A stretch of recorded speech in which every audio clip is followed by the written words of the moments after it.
मौत के समय में घन घोर पीड़ा होती है, जनमत मरत दुसह दुख हुई। सहजो बाई ने लिखा है कि सहजो मौत आइया, अंग अंग दिया तोड़, और हिया जरे छाती फटे, उठे पीर घन घोर। गुरु महाराज सत्संग में फरमाते थे कि जैसे 1,00,000 बिच्छू एक साथ मिल करके हमारे शरीर पर डंक मारें, उससे भी लाखों करोड़ों गुना ज्यादा मौत के समय में दर्द होता है। जब मृत्यु आती है तो किस तरह से प्राण निकलते हैं, प्राणों के निकलने की क्या प्रक्रिया होती है, पहले उसे आप अच्छी तरह से समझ लीजिए। सिमटत भास श्वास उठ जावे, और प्राण पति जम सिमट समावे। उस समय हमारी ये श्वासें रुक जाती, शरीर की चेतना पीछे की तरफ सिमटने लगती है। तो सबसे पहले गुदा चक्र टूटता है, क्योंकि गुदा चक्र में पृथ्वी का वास होता है।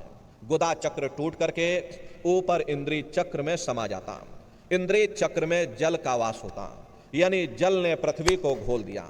फिर जब इंद्रिय चक्र टूटेगा तो ऊपर नाभि चक्र में समा जाएगा, नाभि चक्र में अग्नि का वास होता, यानी अग्नि ने फिर जल को सुखा दिया। ये नीचे से सिमटाव होता है, नीचे से ऊपर की ओर सिमटाव होता, पैरों के तलवे से लेकर के ये सिर की चोटी तक सिमटाव होता।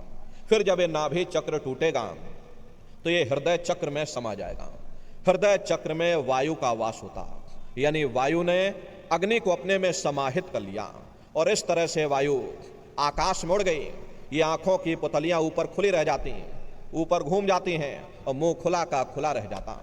जब यह कर्म कलाय उपजावे, और बुद्धि सुरत की आन दबावे, जब यह जीवात्मा पांचों तत्वों को लांग करके, जल पृथ्वी अग्नि वायु आकाश, पांचों तत्वों को लांग करके ऊपर आती है, तो काल दाढ़ में आन दबानी, और जब ढरके नैनन से पानी, जब काल अपनी दाढ़ में दबाता है उस समय नेत्रों से पानी निकलता, इंद्रियां टूट टूट करके चकनाचूर हो जाती, सब रिश्ते नातेदार खड़े रह जाएंगे, प्रेमी भाई बहनों कुटुंब परिवार वाले सब खड़े रह जाएंगे, लगे टकटकी दिखे ना भाई, वाह ही समय को करे सहाय।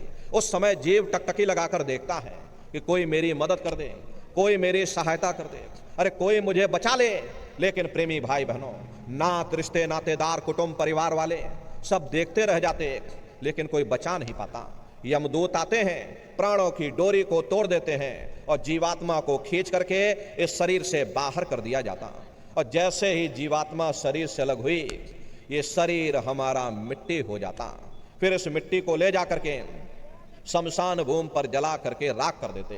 अरे हाड़ जले जैसे लाकड़ी, केस जले जैसे घास, और कंचन जैसी काया ढह गई, कोई ना आवे पास।